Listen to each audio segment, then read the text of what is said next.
Okay, great. So, yes, welcome. How is the acoustics here? Are you able to hear me okay? Okay, 'cause up here it sounds like it's sort of hollow, but as long as you can hear me, that's what counts. So, yeah, so the subject of death, the subject of death. You know, I always like to tell people right away that this is not experiential, so you don't have to go worry about anything like that. But we're going to dive into the subject of death from a variety of perspectives, all from an esoteric orientation. So I'm going to be drawing from a lot of understanding found in Theosophy and the writings of Alice Bailey. I think you'll find that we're going to veer into some really interesting areas. In fact, I want to first list to you some of the areas that we'll be covering throughout these 2 days. And hopefully you'll be able to walk away at the end of this workshop with a much, much deeper understanding of ways of understanding your journey, and not only just understanding death, but also understanding life. Because in a way, as I was creating this seminar some time ago, I really realized that, my goodness, how do we understand death unless we really understand what life is? Because actually life itself is quite an interesting mystery. And so we're going to look at what is life. And I think you'll find some big surprises. Let me just note some things that we're going to look at during this 2 days. We're going to be looking at what is called the death and its relationship to the so-called law of periodicity. We're going to be looking at the fear of death and what is the root of that? Where does that come from in the long journey of human evolution? We'll look at reincarnation. We'll look at karma. We're going to look at something called the eternal now. As I said, we're really going to focus on what is life as well. We're going to be looking at karma also from the point of view of how does it move from one incarnation to the next. We're going to look at the physics of the movement of karma. And I think you'll find that to be quite interesting. And we're going to be looking at the difference between heaven, Devachan, and nirvana. Heaven, Devachan, and nirvana. We'll also be looking at the sequence of death. How does the soul, what is the preferred process, let's say, of the soul as it begins to abstract itself from the form? And how does that differ according to where you are on the path? So we'll look at that. We're going to look at actually something called the second death. After every death, there's always a second death. And so we'll explore what that's all about. We're also going to be looking at techniques of dying, and also methods that can help you and I to prepare for our own death. So how does that sound? Pretty good? Is that okay? We've got quite a bit to cover. Okay, so let's dive into it. You know, it's interesting because death in this philosophy is viewed as an interlude between two activities. An interlude between two activities.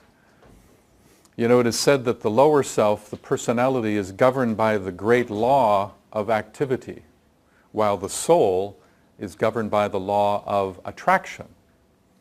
So when we look at personality as the thing that is dying away, we can kind of get a sense of why would we say that it's an interlude between two activities. It's an interlude between two outer active expressions of the life. But it's a necessary interlude, because every interlude is a place where great insight and absorption of wisdom occurs. You'll see as we go through this that death is understood as a necessary step to integrate the wisdom that has been garnered throughout the many years of the incarnation and integrate it into your soul nature or your causal body, so that in a way it's your causal body, your soul nature, that is evolving, and it needs that time between incarnations to integrate the wisdom experienced through the lessons learned in the life. So it's an interlude between two activities. In a way you could say, to look at it more simply, think of death as not a period but a comma. It's not a period but a comma, okay? And it's something that unfortunately in Western societies there's a tendency to not want to speak about it. It's amazing that it's something that just gets your attention as you sort of get old and approach death, and suddenly it becomes an important thing. But actually it's something that would be well for us to understand in the dynamics of life throughout life. And so we're going to, I think you're going to find that there's value, even if you're very young, in understanding what the death process is for each of us. So we're going to be looking at that. And we're also going to be focusing on, as I say, practical things that you can do to actually become more effective in preparing for your own death. So it's actually, according to the Tibetan, by the way, do you all know who I mean when I say the Tibetan? The author of the Alice Bailey writings is actually a great Tibetan master. And so if you hear me say the word Tibetan, I'm referencing him. He says this about death. He says, it's the most practiced thing you've ever done. The most practiced thing we've ever done. So, and we will fully explore that. All right, now you also have handouts given to you, is that right? Yes. And one of the things you're going to see in the packet is there's going to be a packet of a stapled handout that says quotations potentially used in the seminar. Yes. Throughout these 2 days, you want that one handy because these are all the possible quotations that I might put up here and discuss with you. We're certainly not going to cover all of them. So I decided the solution was give you copies of all of them as potentials, all right? Yeah. So kind of have that off to the side available for yourselves. All right, so let's dive into it. To begin, big picture here, big picture. There's something called the law of periodicity that I want to explore with you. So it's a great cosmic law. You know, we're told that there are three, the highest laws of creation are relevant to everything, and the second law is called the law of periodicity. It's also called the law of cycles, and it has to do with great in-breaths and out-breaths. And so let's explore that for a minute, and I've got an overhead that I want to show you regarding this. So let me kind of get that over there, and we'll just open it up here. So, first thing, understand that in this philosophy it's understood that there's only one life, only one entity, one reality. We might call it God or Brahma, whatever you want to call that. But that one life, for reasons we can't understand, manifests itself from subjectivity to objectivity, from subtlety to density, and that the whole universe is actually the externalization of the consciousness and the beingness of a greater entity. But that within that one great externalization there are multiple lesser entities incarnating within it. So that you and I are a unit of consciousness, but we are each units within a larger category of consciousness. Humanity itself is an entity with a soul and a personality. The earth itself is an entity with a soul and a personality. The solar system itself is an entity with a soul and a personality. And each goes through this great law of periodicity, great out-breath and in-breath, an out-breath and an in-breath. And so that's what we're looking at here. Let me show you the next slide here. I wonder if it's just by hitting this will it go. Nope. So the first cycle of the out-breath is called the Manvantara. Manvantara. And so everything breathes out first from subjectivity to objectivity. And for a human being, that manifests as incarnation. But for the solar logos, that's the entity that ensouls the whole solar system, that represents the manifestation of the solar system, its incarnation. What we see as the outer solar system is simply understood as the physical body of that entity. But by the way, that entity has an emotional body, has a mental body, has a causal body. It's constitutionally just like you and I. But it's a great, great out-breath, a Manvantara. Then following that is the next phase, And that's called a pralaya. That's the in-breath. Manvantara and pralaya. Breathing out and breathing in.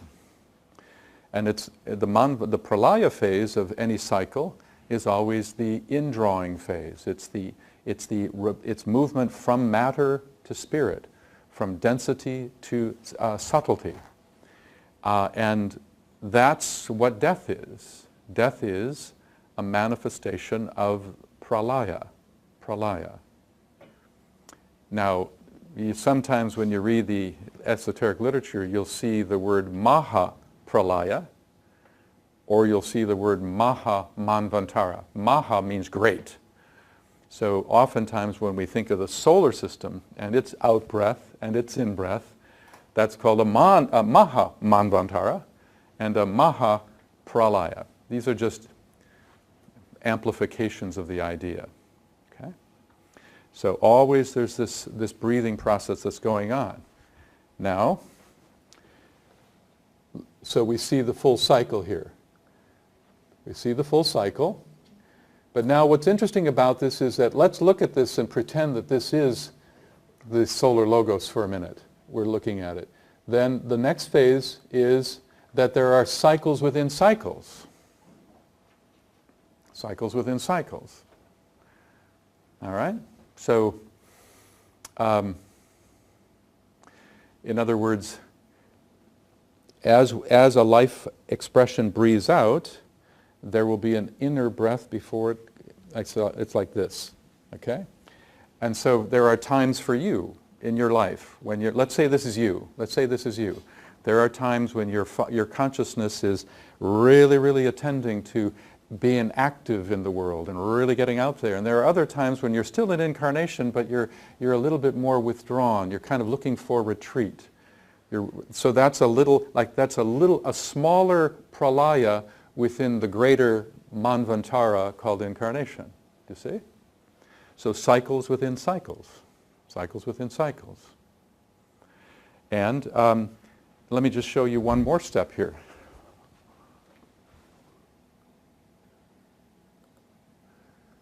And then so you have cycles within cycles within cycles. So for instance, right now you're in an incarnation. You're in incarnation. You're in a manvantara. But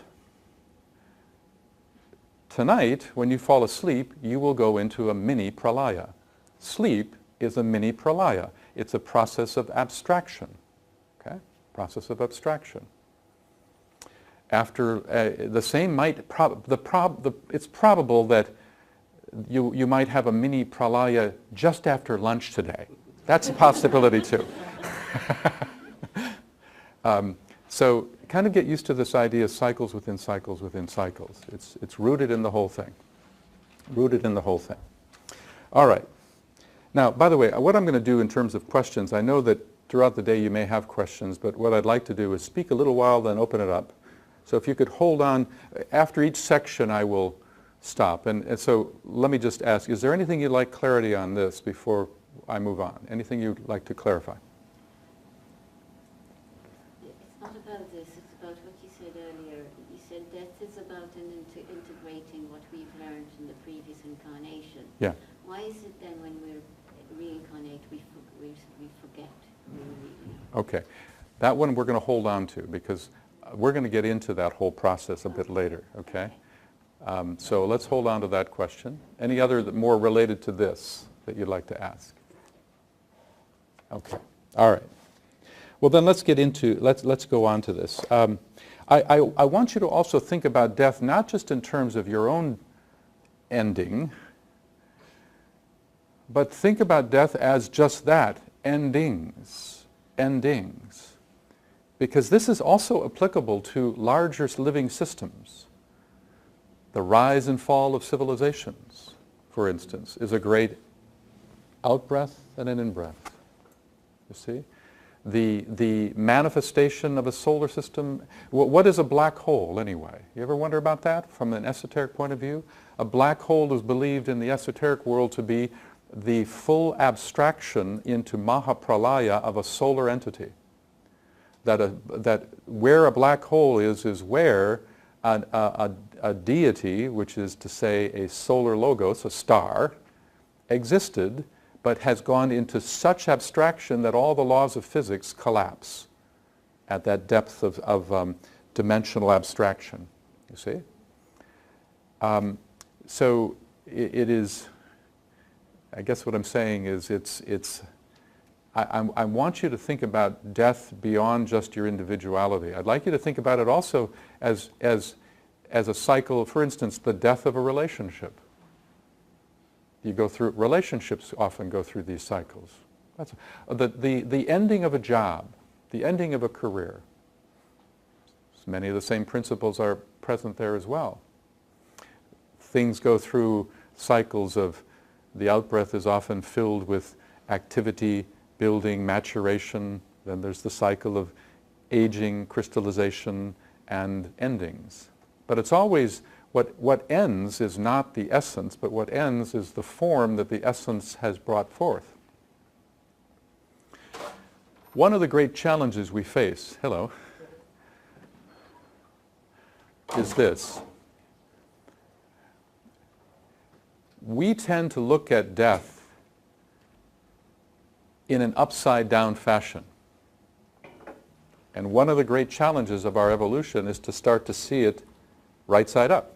So for instance, as a good example, let's say there's a carcass right here. You see a dead body. The personality, the lower self's immediate reaction to that, it defines that. And the personality will define that, and it will say, my goodness, that person lost their life. That's not correct. That person didn't lose their life. They lost their form, but not their life. That's really critical to keep in mind, because that's the kind of upside-down perspective that I'm talking about.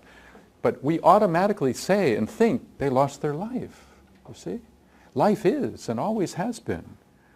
But form comes and goes. Form comes and goes.